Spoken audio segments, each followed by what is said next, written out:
All right, so everybody is coming in and getting settled. While they're doing that, I'm going to say hello to our lovely guests and the Coach's Corner. How is everybody this evening? Well, thanks. Great. Fabulous. Before I disappear, I'm just going to offer a few little bits of advice for people that are tuning in and watching. By all means, ask questions. I will be keeping an eye on questions coming in. Our lovely hosts will try to get to them. If they cannot, because of time, it is not personal. But do check over at the Coach's Corner. I'll be sure to post a link after this show tonight. Any final words before I disappear? Thank you, Vesper. All right. Thank you very much. Thank you. I'm going to pass this off to Duke. Sean. Hey, good evening, everyone. Thank you again for joining us on the Coach's Corner. Tonight, we are honored to have His Royal Majesty Uther of the West, a long friend of mine, and clearly one of the great legends of our sport. Joining us as a special guest. A couple of weeks ago, we took part in the Great Fighters of YouTube session. It's a thing that's hosted Tuesday nights, I want to say 6 p.m. Eastern, hosted by Viscount Sagan and Duke Alaric. And they go through a bunch of fights that are available up on YouTube to kind of analyze those and get some insights on how those things are done. A couple weeks ago, they were kind enough to do a session for me for some of the videos I have up there, and His Majesty joined me for that one as well. And we came up with we had a couple of videos from fights that he and I have had over the years that brings up a topic of decision making process and the how to what kind of decisions to be made and how to get to that. And so we wanted to kind of share that particular topic with a broader audience. So tonight we have with us Viscount Sagan, who's one of our coaches, and His Grace Ragnvaldr. Yeah, we're all very honored to have His Majesty Uther. Thank you for joining us. Always happy to talk stick with you. I was saying the other day that there was a time when we were all down in Starkhofen, and as soon as I walked into the door, me and Uther started talking stick, and I got in trouble because I hadn't unloaded the car yet. So, but it's kind of hard. It's kind of hard not to just jump right into it and start talking the stick with you. So, thanks for joining us tonight. A great company to be in. I've loved fighting all of you guys. I haven't seen Ragnvaldr. I've drank with him more recently than I fought with him at Gulf Wars, I think, in the tavern there, that little building. And yes. Yeah. And I was just talking to Sagan I hadn't seen him since Australia, and seen you a little more recently, Sean, as you've been banging out here in the West a bit. So it's good to see good friends. Right on. Ragnvaldr, you got any thoughts you'd like to start with? I think the biggest thought I like to share is the same one I always like to share in here. Those who are listening, ask questions. Yeah. That's what this is about, is gaining information. We really want to tailor things to people. So if you have questions, let us know what they are, like Vesper said. And if we can't get to them, you can certainly find us afterwards. But I'm here, other people will benefit from them as well. Great. Sagan? Well, the other thing to remember is, on the same line, is if we're talking through a process or a procedure, and we're using nomenclature or we're using terms you don't understand, again, ask. If it's about timing, ask. Main thing, ask. Yep. Yeah, and you can certainly post your questions in the live feed on Facebook tonight, and we always go back and look at those, and we'll try to answer those questions if we weren't able to get to them. You can also hit us all up on the Coach's Corner to get to that. So like I said, the discussion tonight is going to be on decision-making process. I've queued up a video of some fights that Uther and I had about 10 years ago, which seems like an eternity now. And I know that we have fought more recently than that, but this particular video is one that just really is a great example of seeing the decision-making process happening in the middle of the fight. And it's one of those things that decision-making process is when we talked about when we had the Need for Speed episode, kind of at the beginning of our Coach's Corner, we talked about several different types of speed, and hand speed or delivery speed is really not at all the most important of those. There's so many different types of speed that relate to our fighting, but to me, decision-making process and decision-making speed has always been much more important than delivery speed itself. Because there's very few people that you can say are truly fast as far as fast hands go, but the people that really excel in our sport, and we have a couple of them here tonight, Uther and Ragnvaldr both, a great deal of their success is the rate at which they process information. And that is something that definitely can be taught. It can be taught, it can be learned, it has to be practiced, but it can be taught. And I do it, these guys do it. And so I'm gonna go ahead and share my screen and bring up a segment of video from like I said, it's about like 10 years ago. So give me just a second here. Hopefully I've gotten a little bit better at this sharing thing. So do you guys see that okay? Looks Yep. beautiful. Mm-hmm. Yeah. All right, I think I'm gonna back this up just a touch here though. Can you maximize the screen? Is that a problem? Yeah. Nope, that's not All the way over. Oop, there we go. Is that better? Might even be able to do real full screen.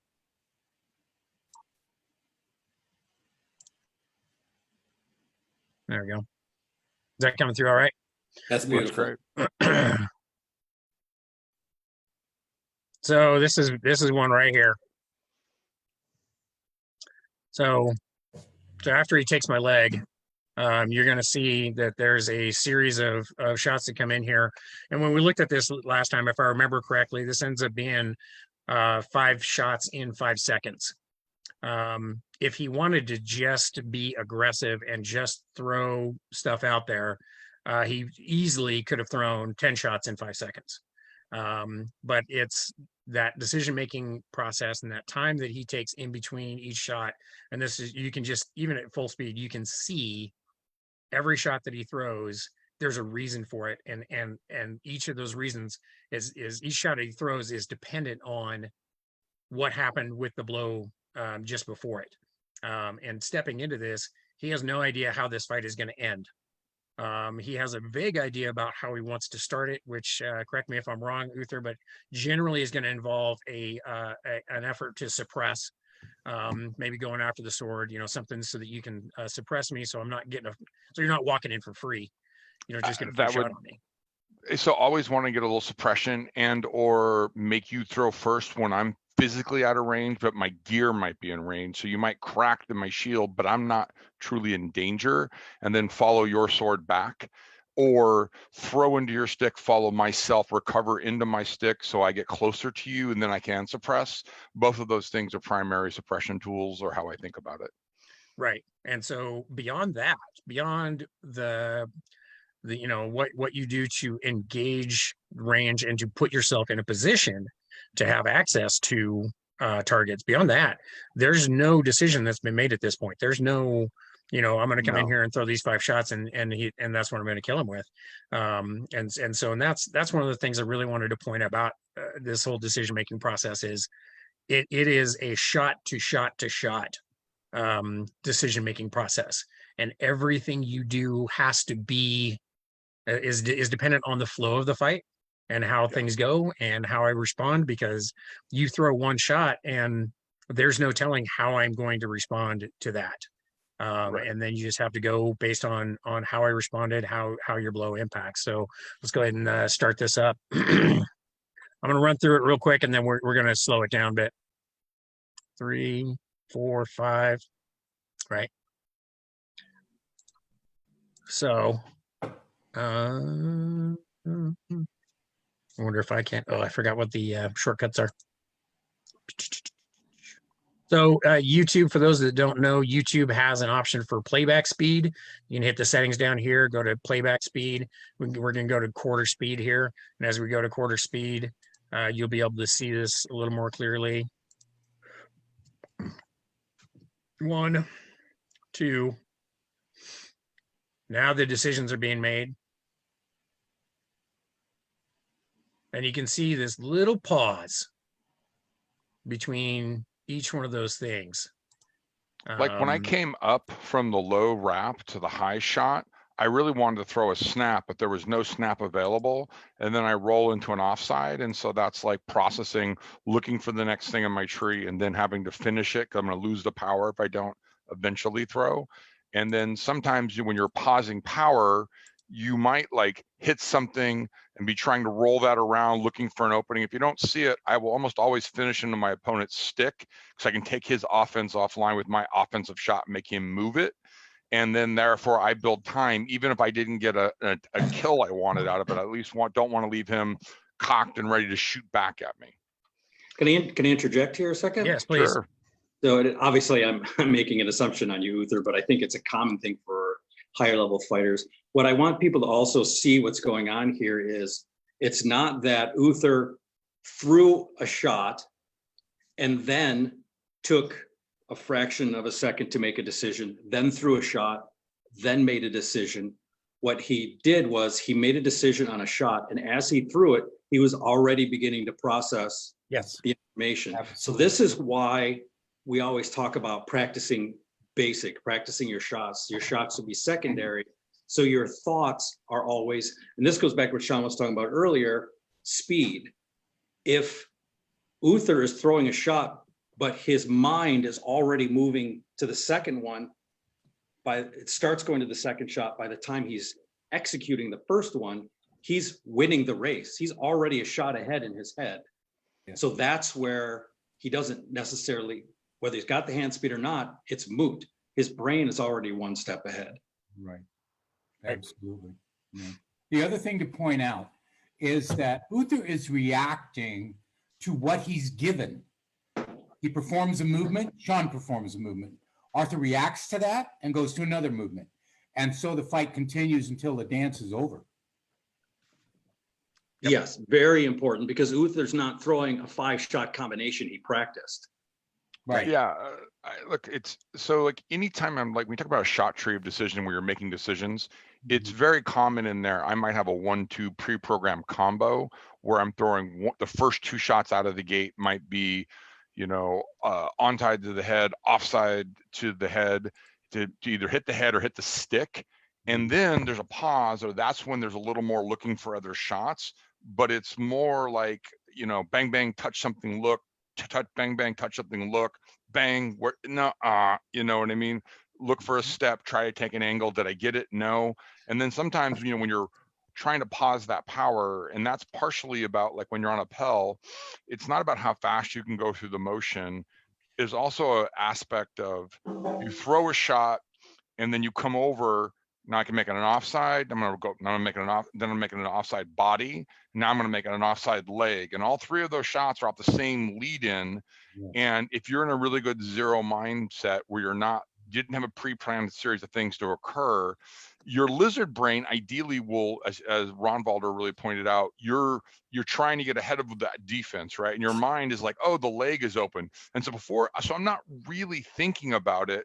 My body, I've already set the intention of hitting him. My body's triggering to hit the bad guy. And I have 3 options off the first shot or 4 options off the first shot, depending on my body's positioned, and my body will throw to the most open target. And that is something that is also really important, to not throw where the stick will easily go, but to throw to what's open, because that will also, even though it seems counterintuitive, it might be slower for you to throw the shot a little bit or harder. Your opponent oftentimes have to work harder to block it. You'll get more reaction, and it'll break their offense up a lot more than when they're like, bang, bang, got it, and then coming in between that and cracking you. And so that is something else about a shot tree, is that you're not just choosing shots you think will hit the bad guy. You're also thinking about how you're breaking his fighting up, taking away from his fight with your positioning. You're trying to really build a thing, like a bunch of little 5% advantages along the way, and add them up to a much larger advantage. It's how I think about it intellectually. Right. And the other way to look at it too is in this form, okay, a lot of times you're going to hear us talk about taking control of the fight. Doesn't mean that I'm doing something absolutely to dominate you or anything. But just like His Majesty just said, he took control of the fight right from the start and all the way through to the finish. And that's priceless. I mean, when you can do that, yes. Yeah. Hey, Uther, can you go through your hierarchy, your decision-making hierarchy? Sure. So the first decision-making hierarchy I'm utilizing is about what shots hit hardest and are easiest to throw. And so like we talk all the time, flat snap to the head, easiest, best shot, fastest fire rate after the shot, least disruption to my posture or my stance. So I'm not breaking guard because I'll roll my shield up to my head a little bit. So I'm least exposed for throwing that. The next shot is now we're debating between the leg and the head. If the offside head is open, it's better to throw than the leg because a kill is always better than a leg. But if the offside head isn't truly open, I still like a leg snap better because then I can position around to go to my next shot. And a recovery off an offside of a snap leg, again, is much very fast, very strong. It's a very reliable shot. And then after that would be like the offsides. And then I would put offside head well above offside body or leg. I would go offside head, then I would go to wraps. I've got a really good wrap. I think wraps hit harder. They take longer, but I universally think that it's easier to hit a nice deep body wrap, like hit the sweet white meat under somebody's arm. They always take that. You know, you throw an offside body, it's easy to lay too much stick across the body and not really get that penetrating force. And depending what kingdom you live in, power might be more of an issue or less of an issue. And so for me, snap, offside, wrap to the head, wrap to the leg or the body, wrap to head body, and then offside body, and then we're down to the offside leg and the leg wrap. And those are at the bottom of my tree. But the interesting thing is the leg wrap is actually a kidney wrap when you got somebody legged. So it's a shot that if your opponent's legged, again, you're shuffling these priorities a little bit. But again, you want to go back to your fastest, easiest, hardest shot for you consistently. And then the last bit of spice to throw into the mix is you can throw none of these shots if they're not eliciting a reaction from your opponent. It doesn't matter if there's a little bit of an opening, but the bad guy doesn't have to work to block it or move or break his guard.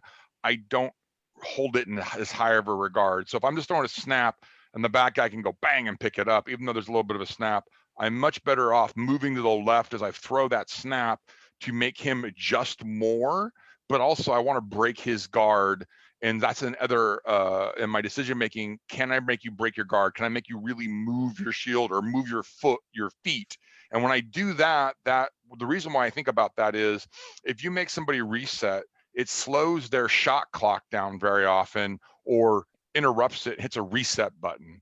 And so that reset button, I'm about ready to throw, and then something happened, they stop, and now then they gotta get comfortable again to throw. And with there's some talented fighters, like the mid realm has got like Duke Ragnvaldr or Branos. These guys, to me, what I feel about them is a lot of tension and pressure where they interrupt with posture and pushing on people.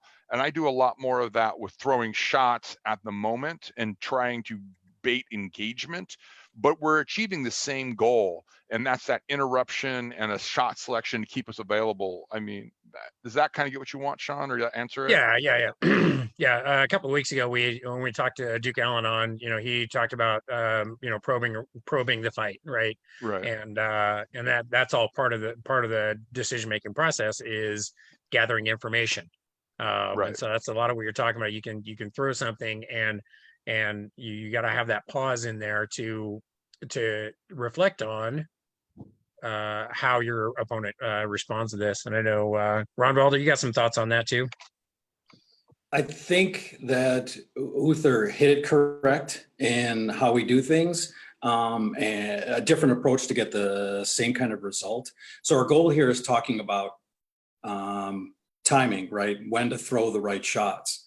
So in an effort to try to describe that a little more simple, what's happening is in those shots, we're looking for a moment in time based on how fast we know we perform and what we've made our opponent teach us about how they perform, how fast they move, what their tells are and such. So what we're looking for is what it takes to put a person in a certain position that allows us to throw a shot and know when that person will arrive there. Essentially, what we're, in the simplest way I describe it, is to say, we're trying to figure out how an opponent operates so we can tell them what to do, when to do it, so we're ready, and we simply have to meet them there. If that makes sense. Yeah. It does. Ragnvaldr, do you have a decision-making hierarchy as well? I do, but it's cool listening to Uther's, because Uther's is very different and obviously exceptionally successful. So that's what I was looking forward to, is hearing his, because it's so different from mine. And he's right, where he's probing with shots, I am not probing with shots. I don't like to give up my shot until it has a purpose. Now, again, like Uther does, some of my shots, sometimes I'll throw a shot for the same purpose he's talking about, because obviously if I only throw when I'm going to hit, then that's all you really have to wait for.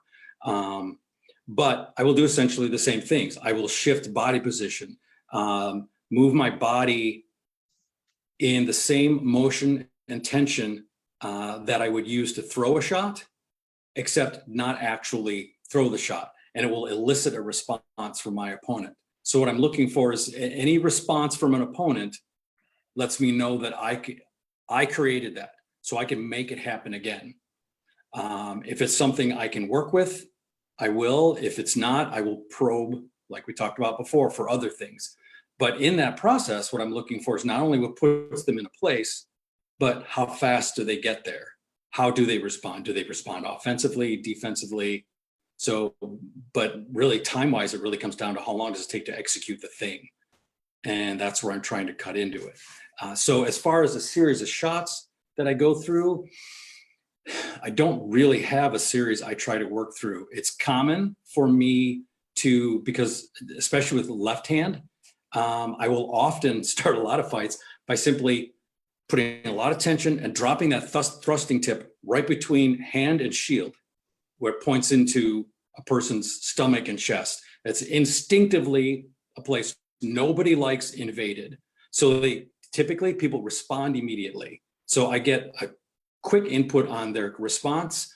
And it does, again, like Uther said, it breaks their, like he said, it's their shot clock, but whatever their clock is, right. Their planning, their defense clock, their offense clock, whatever that clock is, it's been had to reset, and they realize I'm a half a pace ahead. So now they have this sense of urgency, which I can work off of as well. Right. Yeah, I know. Generally, the decision-making hierarchy that I typically teach people is similar to what Uther was saying. Is you always want to throw the easiest shot that there is to throw. If you have equal access to the head, and you can hit that head with either a flat or a flat snap, offside, or a head wrap, you always want to throw the flat snap, because it's the easiest shot that we have. Absolutely. And likewise, you preferably, and these are ideal circumstances, obviously, but you always want to throw a lethal blow over a non-lethal blow. If you have equal access to the head and the leg, you hit him in the head, fight's over, right? But there are times, like Uther was saying, where you've got a little bit of the head, but you've got a lot of the leg. That's almost as good. And so you kind of have to weigh out, and as Sagan was saying earlier, percentiles and percentages. It's like, I can kind of get to this, but I can definitely get to this, and that may outweigh the lethal versus the non-lethal. Really, though, I think there are very few circumstances in which having equal access or even marginal access where throwing a more complicated blow it outweighs throwing a simpler blow. If at all possible, you always want to throw the easiest blow you can throw. It's less work, it's more efficient. Your opponent is more likely to take those sort of things. And if you are going to throw a more difficult mechanic, it should be for the purpose of getting to an easier mechanic somewhere else, right? If you like Uther said, if I can throw that offside head, and that is going to completely expose your leg, if I can get to that, then that's worth taking that shot over, right? But if that guy's decided to just put his shield up over his head to block that flat snap, and suddenly, you know, the offside head is the easier shot to throw and you have better access to it, then that's it. But generally speaking, throw the easiest shot you can throw, lethal targets over non-lethal targets. That's the gist of mine. Sagan, you got anything else on that?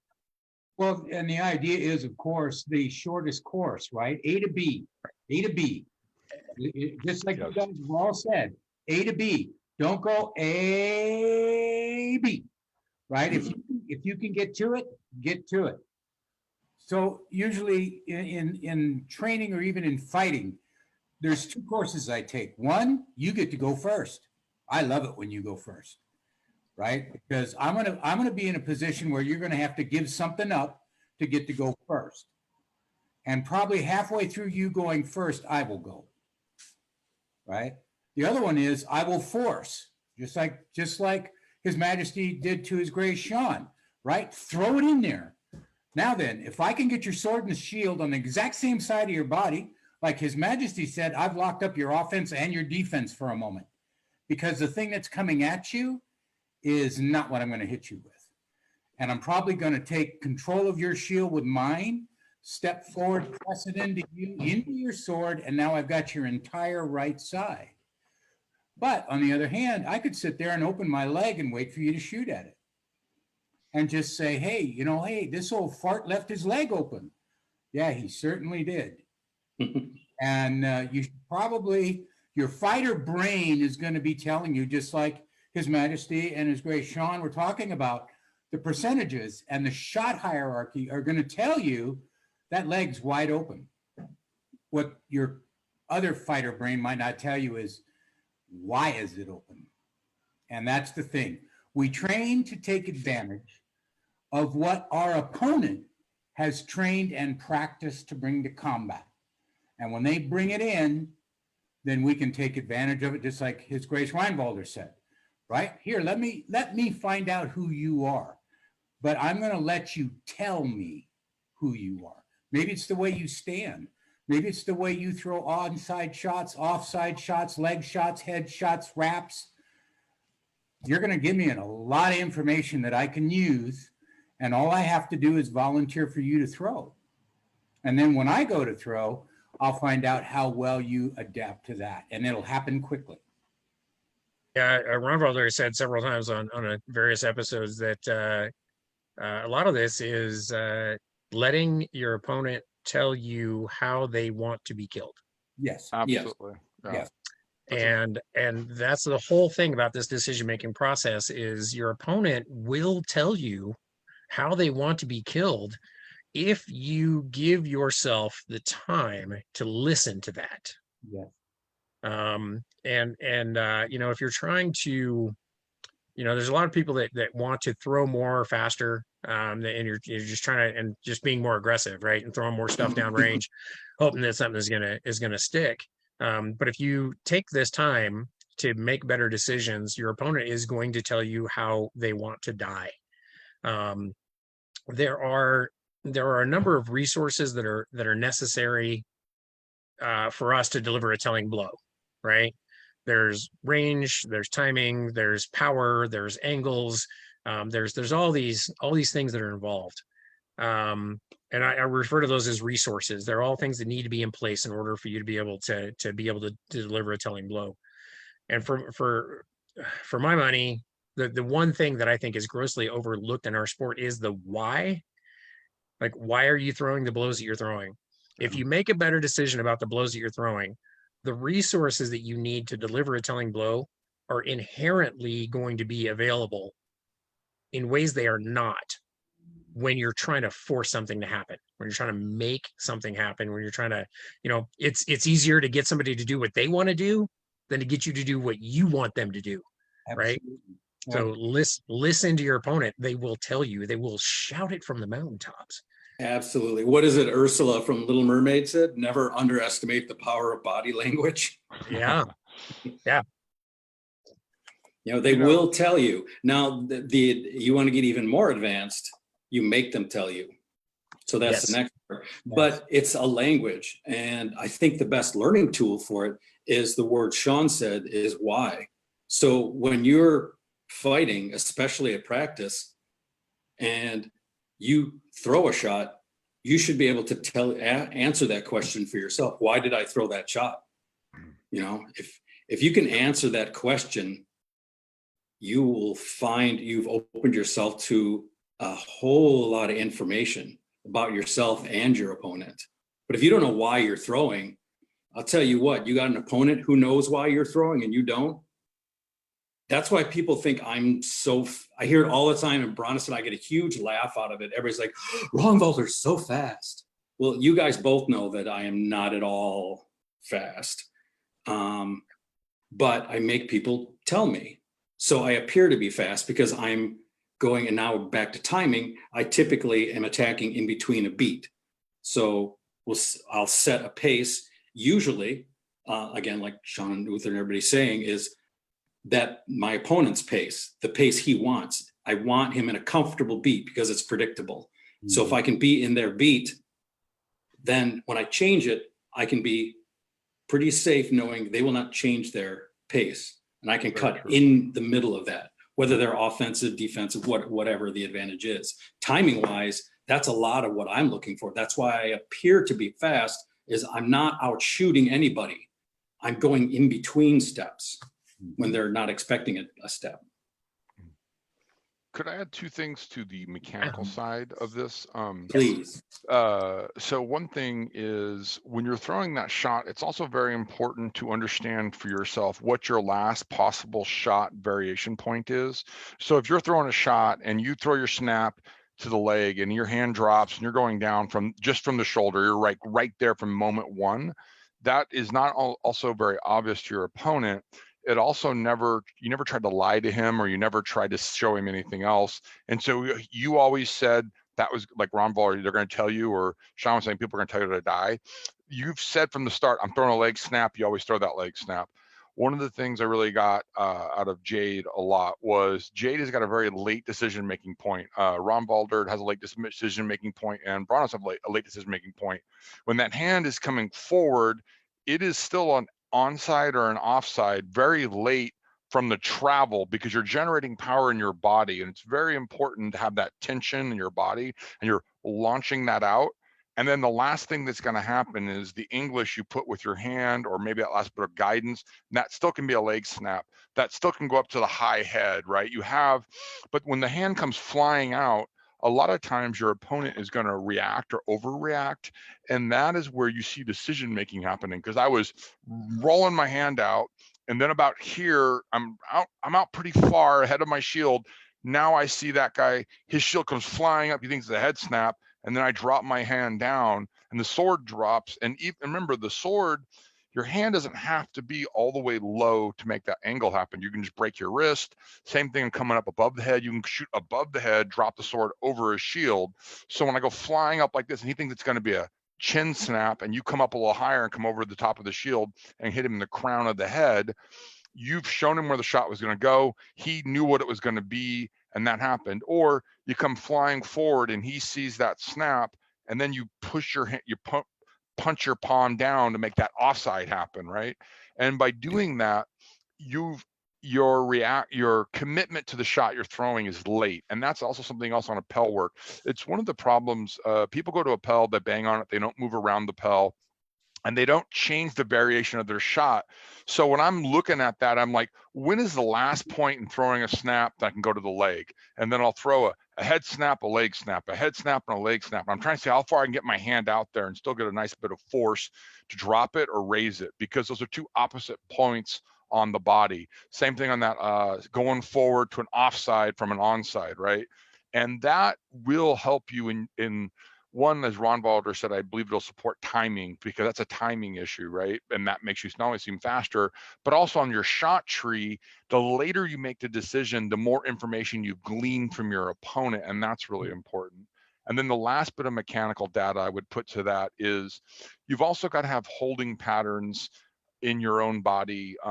We all fight differently, right? But whether it's a tension piece where you've got a lot of tension in how you're rolling your shoulders and how you're feeling out that fight, In my case, I do less of that. I do more of I'm smashing things and then I'm rolling. And as I'm rolling, that could be a recovery, right? It could be a roll to a shot. And both motions are related. And you've got to learn how to store power in your body.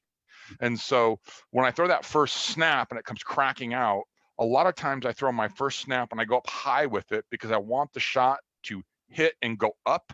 Because when I come back down, it's very easy for me to go to other shots. If I go hit this and go forward and do not come back down, I cannot recover into other shots. So really what I'm doing is banging this, my hand goes up high and I'm looking to drop it into my next, based on what you did, shot. I was building a loop into what I did. And I don't want that to be confused with big Molinets where there's all, I don't want, it's not a big machination. It's in your core body. It's in your tension and pressure in your chest, you know, that lean over that you didn't throw the offside, but now you snapped to the head, right? You kept the tension, right? You came over and then there's only so long that tension's there and you either got to throw it or you've got to, or you lose it, right?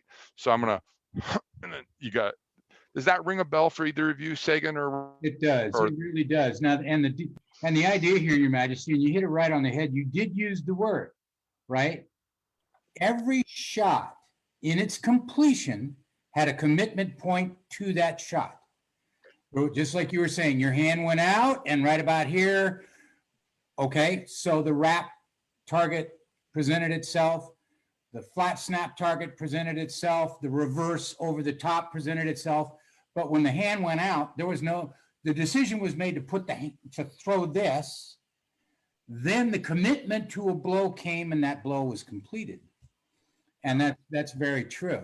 And you're acting, the other thing that you mentioned, Your Majesty, is very true. You're acting on the most up-to-date data that your opponent is giving you. When that hand went out, you had one set of data. When it got halfway there was another set. And when it got to its commitment point and you decided on that blow, there was another set of data that said, this is the shot I want now.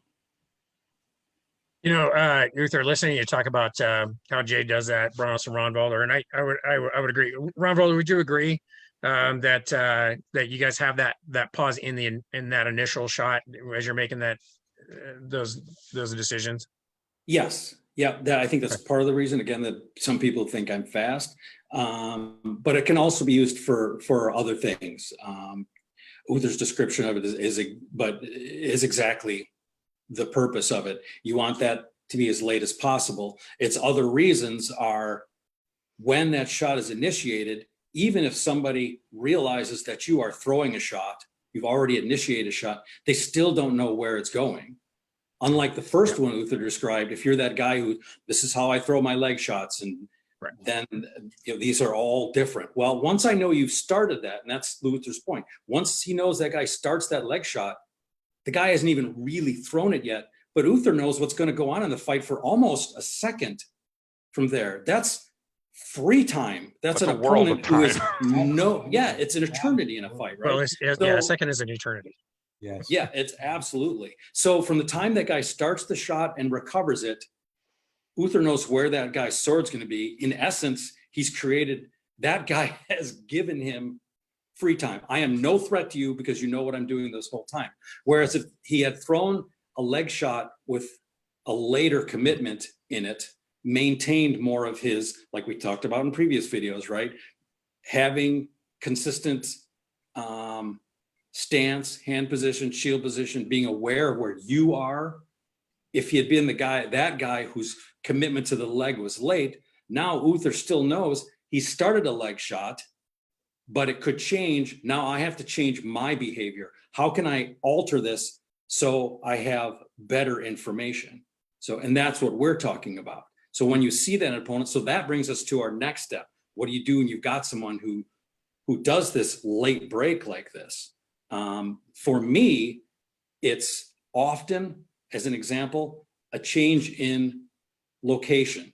So I will move my stance to a new location. So if they change the direction of the shot, I have taken targets out of the other potential targets out of the equation for the person. So now they're left with, do I abort? Do I throw a shot that's not going to work? Or do I whiff? And nobody wants any of those. And that's the next part of that fight. Yeah. So when I was hearing Uther talking about that to begin with, so yeah, you're saying that as you start that shot, there's it's a long delivery time, right? And you're processing that information as you deliver. I do what it sounds like what Uther was saying that he does. Contrary to this, is that especially me being a more of a speed fighter, because I have fast hands. Lots of Pell work when I was 12 years old. You know, that helps. Being a speed fighter, like Uther was like, I think I come to it from the speed. Uther comes to it from the power, right? So you were saying that first blow that you throw out there, it's like, this is what it is, right? And am I right, Uther?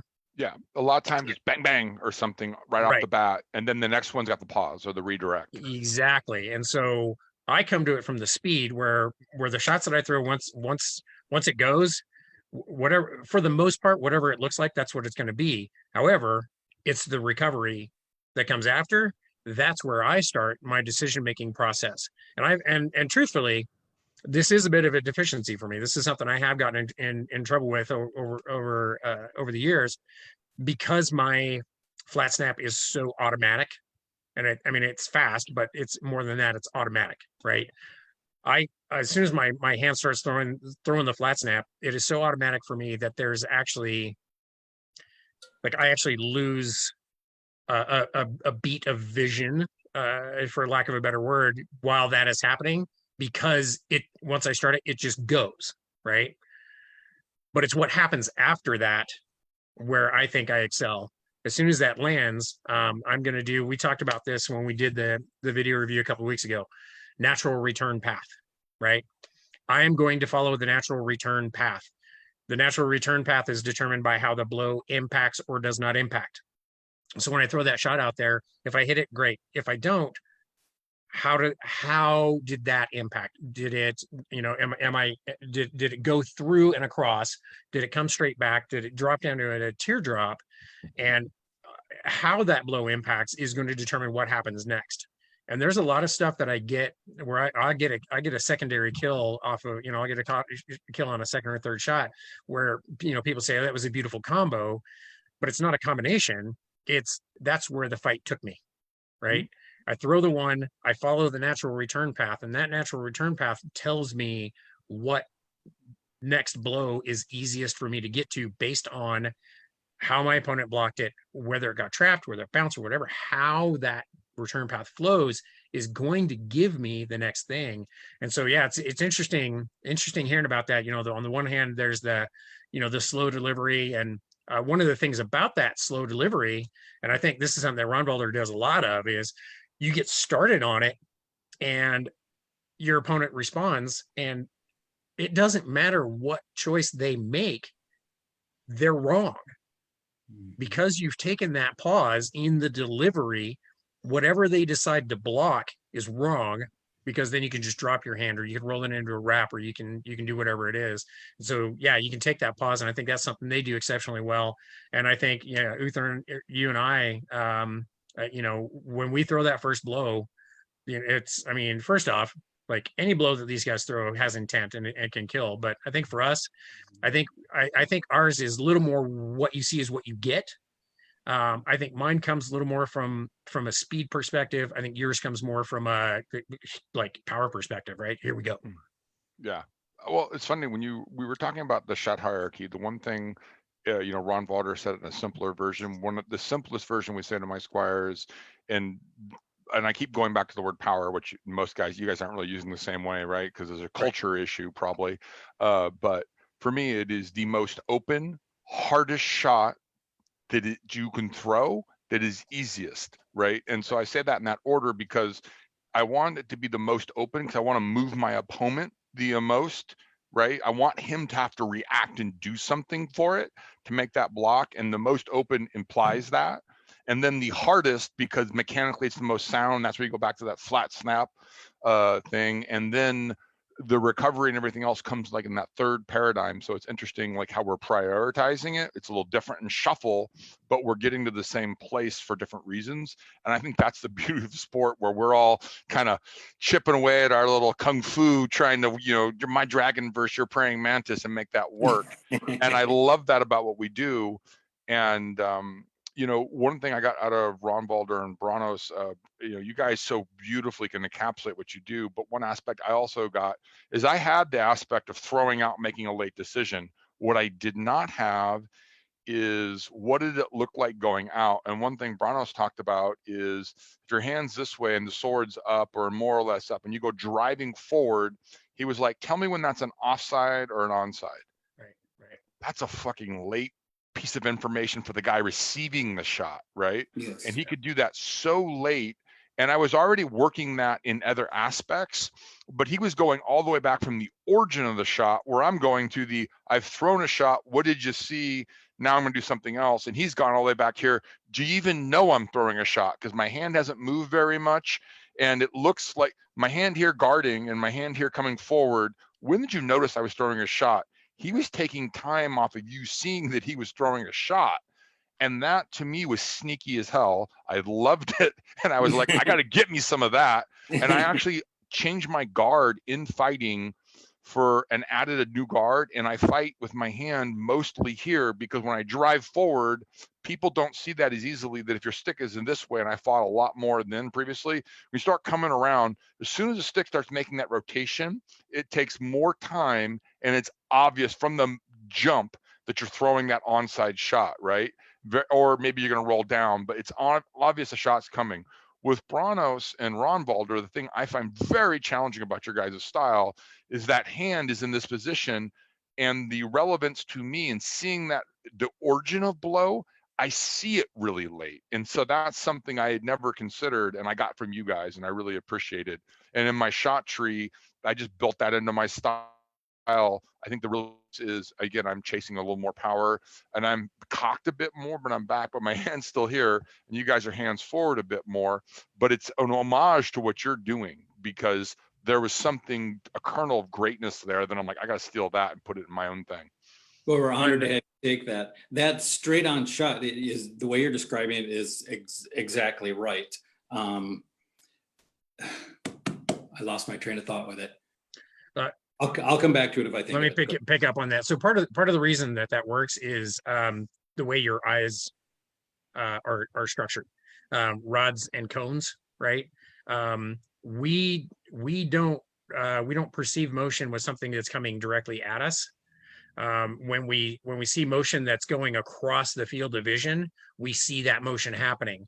But when it's something that's coming directly at you, you don't perceive the motion as much because even with your depth perception, when something is coming directly at you, your eyes just don't pick it up the same way.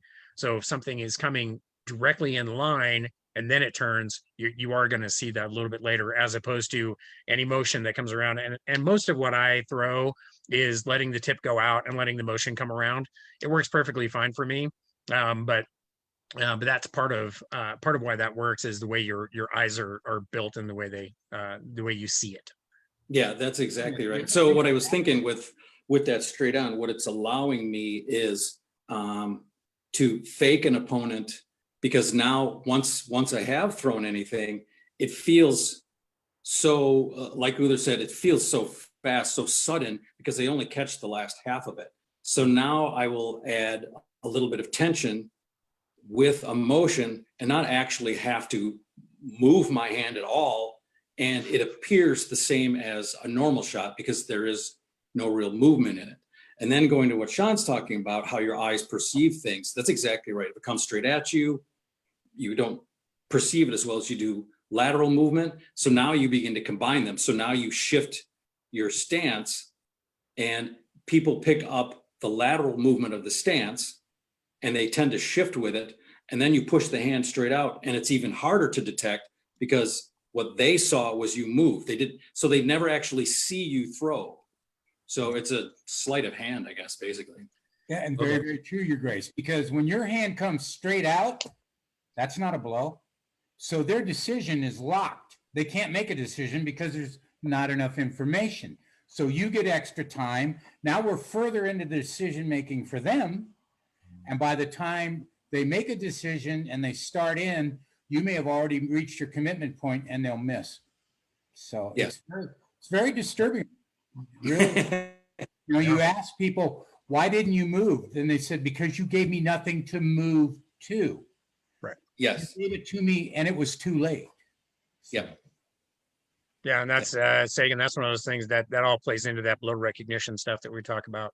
Right. Like, and if you don't recognize that a blow is coming in before it's too late, then yeah, and by the time, and that's the other thing about that late delivery, right? Mhm. That delayed delivery. By the time you figure out what is different about the blow, it's too late. Right. Yeah. Yeah, it's way too late. So we're right about an hour. So there's one other thing I wanted to kind of cover as far as how we get there. So Uther, what tools do you have to teach decision-making process? It looks like, oh, there he is. Good. He's back. I'm back. Yeah, I He's had back. a moment. You had a senior moment? I had a senior moment. I have this 50s catching up internet to you? here. They dump me out. My internet will dump me occasionally. I got to reconnect.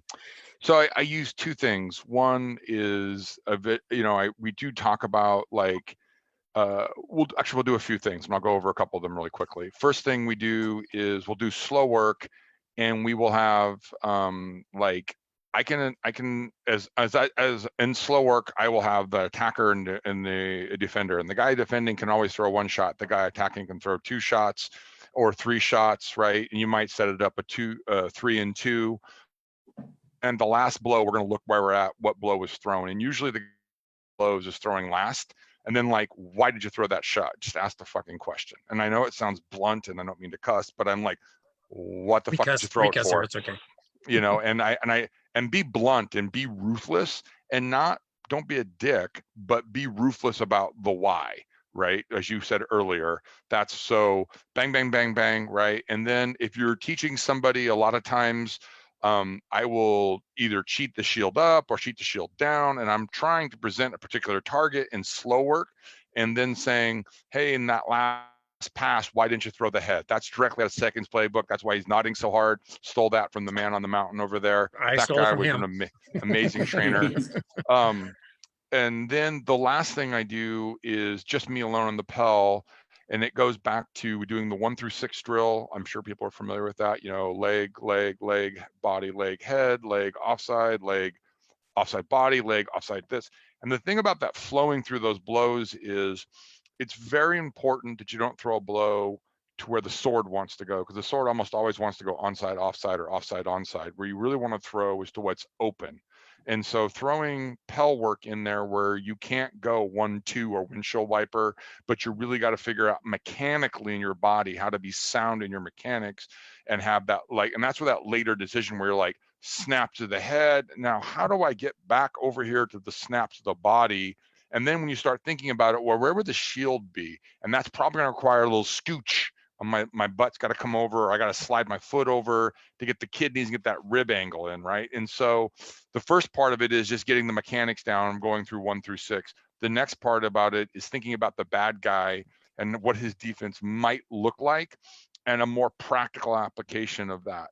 And those are all the things I work on in my tree, along with just, what's the best shot to throw and those kind of things. And that's really how I present it to my squires and how we drill it.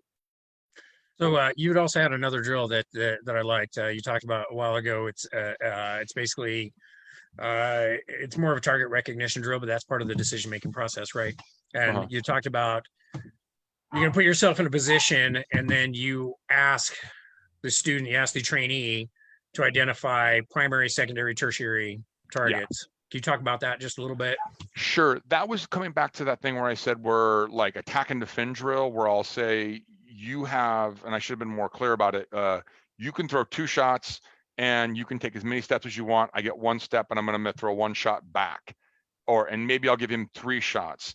And then in that, when I finish, it's like, well, why did you throw that shot? Is that the most open shot? Is that the best shot? Is there a better shot? Is there an easier shot? Is there a harder shot you could have hit me with that is just as open as the complex wrap or the little Molinet you threw? Because I think if you can get the wrap out and the Molinet out, you can almost always recover faster. And so that's how we do that target recognition. And sometimes it might, and then in slow work, you might do like a freeze moment where you'll be doing slow work and you'll say freeze. what's most open, what's next open, what's open after that. And we will do that as well. That's one more add, but we'll freeze they stop.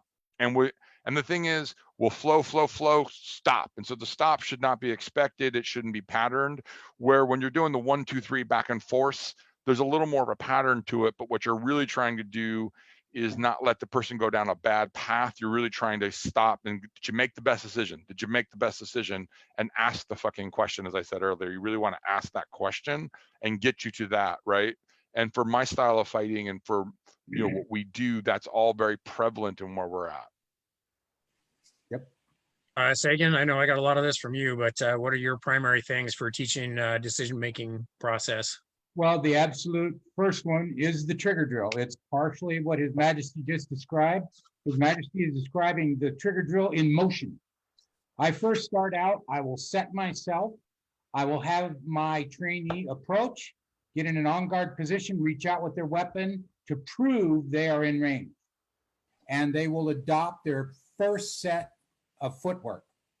From that point, as His Majesty indicated, I will set my sword and my shield in 2 positions and ask them front and back to show me every target they perceive and how to get to it. In the beginning, this may take 5 minutes because they're thinking about it, right? And if they only go to frontal targets, I'll say, what about the ones in the back? What this will do is it will give you as a trainer knowledge as to what they perceive during a fight. If they're only perceiving the front of their opponent, really, well, that's really not good. They're missing half the targets. It also will show you how well they can throw shots because they get to go through them slowly. Later on, as His Majesty indicated, you start moving and you start upping the speed and you start changing, as in you get 2, I get 1, right? So the closer and closer to combat we can get, the better we are aiding the trainee. But the idea is to implant and imbue them with the opportunity and the knowledge, I can reach this. Oh, but by the way, that whole thing about hitting him in the butt, I have to sally to the left, I have to sally to the right, I have to cross a diagonal instead of just going laterally. And that's the opportunity where the information coming through the ocularium is real. Try to present what they will encounter in combat and then allow them to react to it. And then week after week after week, their ability and the experience you're giving them is just priceless. Yeah. Ragnvaldr, what tools do you guys use to teach decision-making process? For anybody who's watching this, since it's being recorded, I suggest you rewind it and re-listen to Uther. A lot of what he talked about is different descriptions, but basically the same stuff. Even the 6-shot on the Pell, we stole that from him. So we use that and then we vary it some depending on what our tool is. I'm going to add one thing that we do because we fight a little bit different. And I'm going to repeat another one because it's so vital. And it's so vital that Uther, His Majesty, was swearing online. It's why. Ask yourself why. I can't stress that enough. And if you're not doing it yourself, when you're in practice, especially those who are training, use it on your students. So you let them fight. And then after a particular engagement or a particular set of movement, it doesn't even have to be shots thrown, an action was taken, stop the fight and ask them why. It doesn't matter if the action or the engagement was successful or unsuccessful. Yes. Maybe even it's something as simple as they made a unique movement in response to their opponent. Stop them, ask them why. They need to be really, really aware of something I talked about before is a 1, 2, 3 in the fight. Number 1, and they have to be in this order. You have got to be aware of yourself. If you're not aware of yourself, all this stuff is moot. Mm-hmm. After you're aware of yourself is number 2, and that's becoming aware of your opponent. And once you've got that, number 3 becomes your shot. Now for us, what's a little different is it's not always, but typically when you're throwing, you should already pretty much know what where the fight's over. You should already have an answer. There's other uses for fights. Every rule gets broken, but basically that's how it works. Now, if you get control of yourself, number 1, you get control of your opponent, and then he takes your control away, you're not at number 2 anymore. You're at 0. You don't have you don't have anything. So that's why the why is so vitally important, is that ask it of yourself. And if you're not, or you're an instructor, be asking of others. Stop them in the middle and have them understand why. He talked about a 1, 2, 3 type shot. That was a cool description. We do one a little different because we throw less shots. In fact, often I find that a mid-level fighter, because now their skills, their technique is good, but they're learning tactics, they will want to throw multiple shots or throw shots because like we talked about earlier, their shot clock has run out. It's time to throw a shot. Yeah. Horrible reason to throw a shot. Horrible To reason. make them, exactly. So to make them aware of that, we do what we call a one-shot drill. Now, if you're throwing shots just to, tip off a shield or keep somebody honest, keep them, off you, whatever, that doesn't count. But if you're going to throw a shot to wound or kill, if it misses, you lost the fight. Okay. So you have to stop and say, oh, I lost. And you start over. What it forces them to do is understand why. Why did you throw that shot? Well, I just hadn't thrown for a while. Yeah, that's not the best reason. Or Horrible reason. I thought their head was open. That's a common one. I thought the shot was open. Yes. Okay, that's better. But why did you do it? Because you think. Why didn't you test it and then say, oh, I know the shot's open. Now I'm throwing it. Those are very different pieces of information. So that one shot becomes a really good tool for us. Yes. Other than that, like I said, rewind this thing and listen to what Uther said. Could I add one point of clarity? Because I think you nailed it. And when I say throw 3 shots, it's very important that those are building shots. You're not just going bang, bang, bang, bang, bang and standing there. That is, there's some motion or jockeying for position. But most importantly, if you throw an offside shot, your next shot either needs to go you stepping and moving. You're loading your movement behind that shot. You're going to be recovering yourself to your sword and then advancing your fight and going deeper on an offside, or throwing an offside and stepping around for the wrap. And that's why you are allowed multiple shots. It's not to bang out a bunch of fast shots. That's bullshit. It really is to advance your fight by taking superior angles with steps and motion. And I really like the one-shot thing you guys are doing, Ragnvaldr. I'm going to try that out in the summer when we get out of lockdown, if we ever get to fight again. Yeah, we will. And you know what? I'm going to try your 2 and 3. It's not common for me to want to engage my sword without having information ahead of time. So I want to play with that because it's not a comfort zone for me. So Gotcha. Well, could you use it to get the information you want? Oh yeah, and I use a different tool now to get it. I'm happy with how I get information, but I'm a fool if I think my way is the only way. Right. When Uther's way is very different and obviously successful. To hear his information and to not learn from it would make me a fool. Right. One thing I'd like to clarify too on that one-shot drill that I'm sure is implied, but I think some of the audience may not completely understand. This is not something you use to train gunfighting. You're not trying to go out there and kill people with one shot. The whole point of that drill is decision making. Right? Absolutely. And is teaching you like teaching you what it takes to make that better decision. It's not just to be able to try to kill somebody with one shot. That's, I mean, every once in a while when the stars line up, yeah, you get a one-shot kill and that's great. And we've all had them and we've all been hit by them. All of us have been hit by one-shot kills. Yeah. Right. But that's not the purpose of the drill. It's not so I can I'm just going to go out there and be a gunfighter. So that's just an important point I think to make, is like it is to get to the decision-making process, not to learn how to just one-shot kill. It's a vital point. You're exactly right. That's the exact purpose of it. Are you throwing the shot? This goes back to what Sagan talked about when he talked about percentages. I love the term because it's gradated. Everybody keeps saying, do I have a shot or do I not have a shot? You know what? You've always got a shot. But when you start adding in where this guy is, what he's capable of, what your plan is, those percentages are going up and down. And the goal of this, especially in the case of the one shot and everything we've been talking about, is to do exactly what Sagan's talking about. I want to push those percentages so far that I'm up in the 90s and he's down in the teens. Now is when I throw in the shot.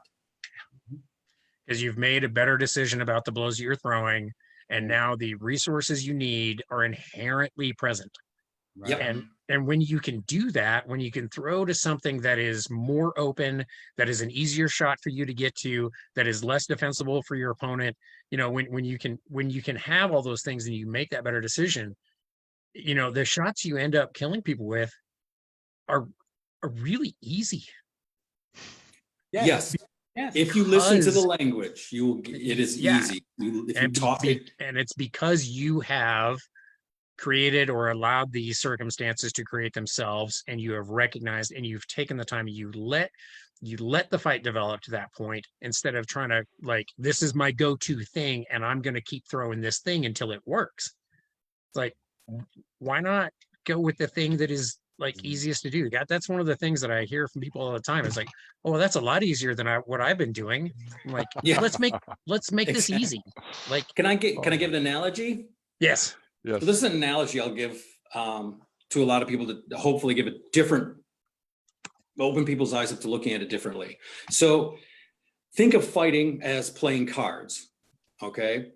So when we start, we only have a couple cards. It doesn't matter if they're high or low, that we've got a couple cards. And as you learn abilities, techniques, you get more cards. Most people, when they get together and fight, they sit down, they pull out their cards that they've earned, and they take their card that gets them the most success, and they play that card. And the other person plays a card, and maybe they win, maybe they lose. If they lose, if it doesn't get them success, they're like, that's okay, I got other cards. Play other cards. If they go through their hand and the fight's still going on, they haven't gotten success, they're like, well, they look at their cards and like, well, I'm going to try this one again.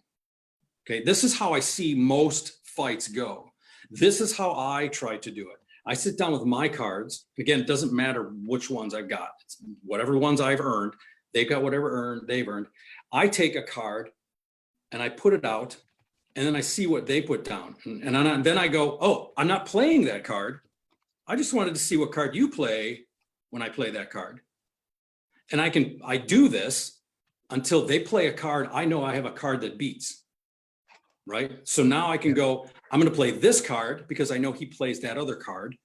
And then when he plays the other card, I go, oh, that's not the card I was going to play. I'm going to play this one. And then that's how I win. Yeah. Okay. I don't know if that helps anybody, but No, that was a great analogy. Actually, I really liked it. And it was also like, I heard you said, I'm like, oh, that is how Ragnvaldr hits me in the head. Yeah, that makes sense. Yeah. Hopefully, and then you thought he was just fast. Yeah. right. Now you know you just have to watch for him to play that card. Yeah. Right. This is simple. So And I'll answer that question for Sagan's myself. Yeah, Sagan's right. You know, he's watching now. Sagan's watching me play my cards. So Sagan's goal is to go, oh, if I play this card, he'll play that card. So then I'll take this card back and I'll play this card. And that's where the actual fight is happening. Yes. Yeah, so I'll answer this question for myself as well. The way that I teach this decision-making process is a drill that I created called the 2-second drill. It's about frequency of blows. It is it's basically you're gonna fire a blow at least once every 2 seconds, but not more than twice in 1 second. And the whole purpose of this is to throw, recover, throw, recover. We did an episode with Sagan and Ragnvaldr, were you part of that one too? The drills? I can't remember. We've done a lot now. Yeah, we have, and I listened to them, so now they all kind of blend together. Yeah. So, but I will put up a link on the Coach's Corner for that particular episode, which is on the YouTube channel for Coach's Corner as well. So there was a whole series of drills. We went over Uther's 1 through 6 drill in that episode as well. So that's in there too. So it was a series of drills, but the 2-second drill is one that I've come up with that it is primarily a recovery based drill. And the whole point of this drill is what Ragnvaldr talked about at the very beginning of this is, it's not, I throw a shot, get back to shoulder, then make a decision, right? I'm making that decision throughout the entire course of the recovery. So in the time that it takes my stick to get back to my shoulder, by the time my stick is at my shoulder, I have my decision after that. And yeah, you're on to the next decision already. Yes. Yeah, once my stick hits my shoulder, I know what is available for me to fire next, right?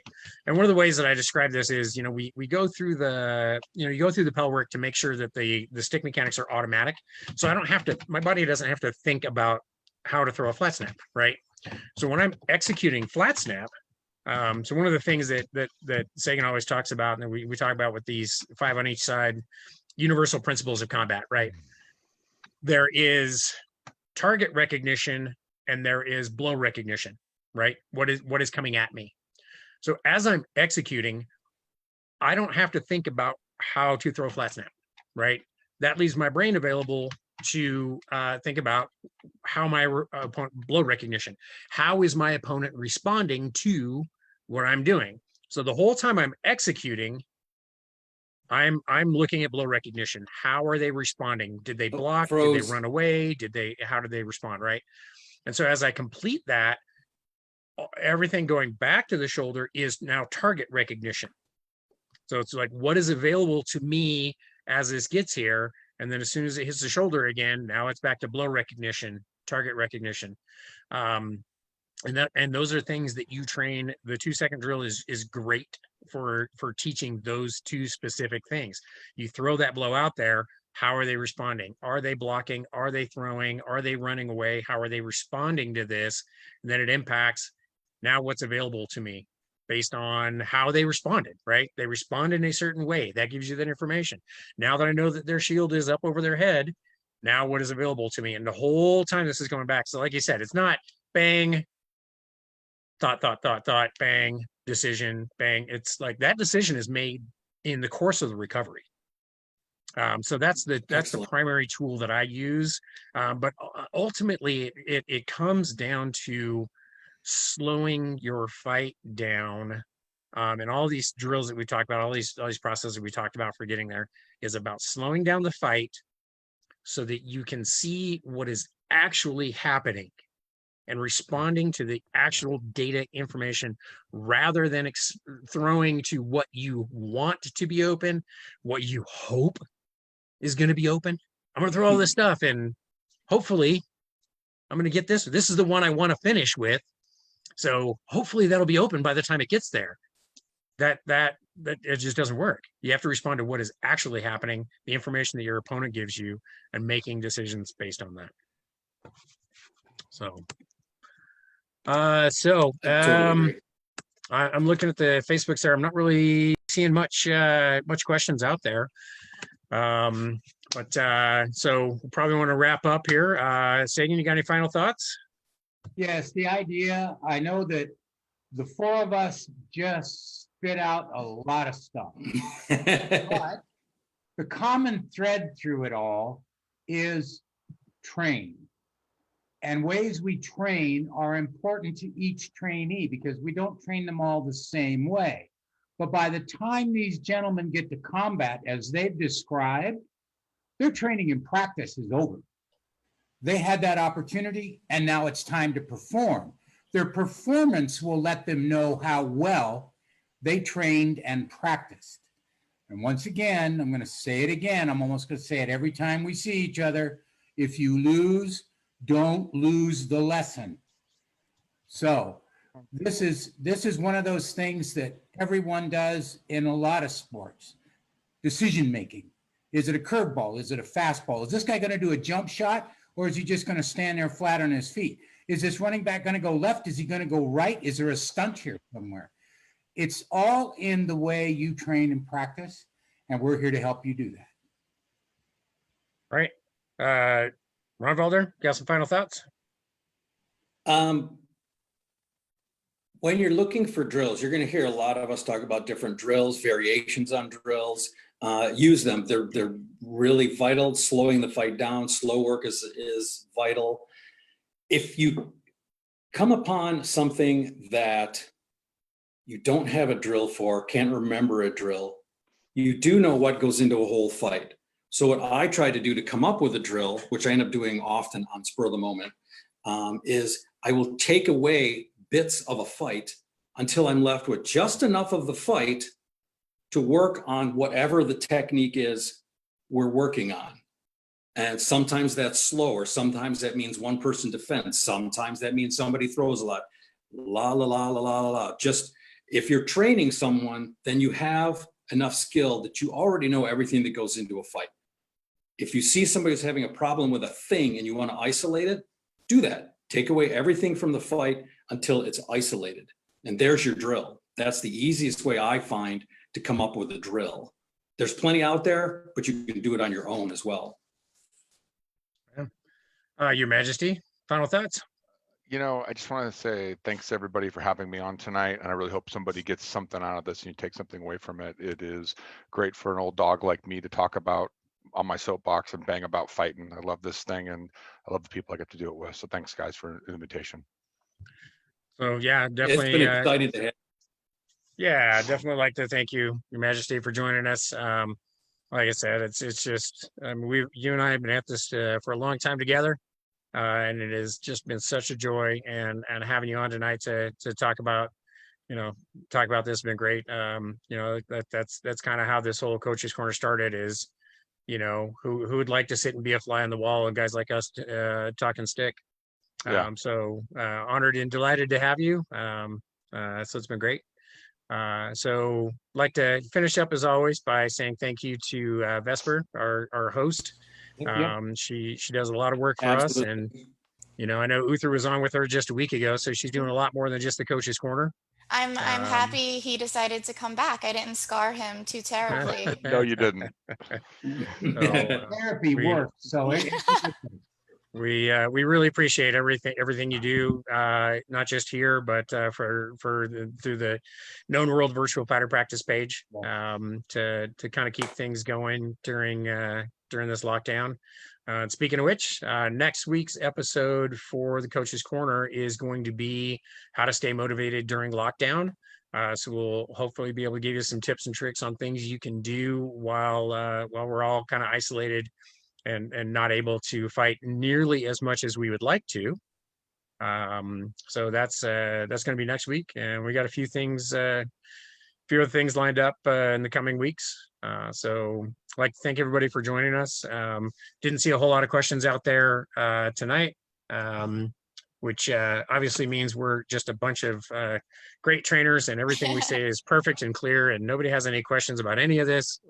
But please, we love having the questions on the live feed. We love answering those questions. If there's anything we didn't get on, or if you want more information about any of these topics, please go over to the Coach's Corner. That's under the Facebook page is SCA Coach's Corner. We also have a YouTube channel under the same name where you can find a bunch of the stuff, and we'll post some links to some drills. So yeah, and I will also be sure to post the link to the Coach's Corner as well after this. Right on. Thank you. Yeah. All right. It was wonderful having everyone. All right. Thanks for joining us. Thank you. We'll see you guys next week. Thanks, guys. Bye. Have a good night. You too. Good night. Bye. Bye.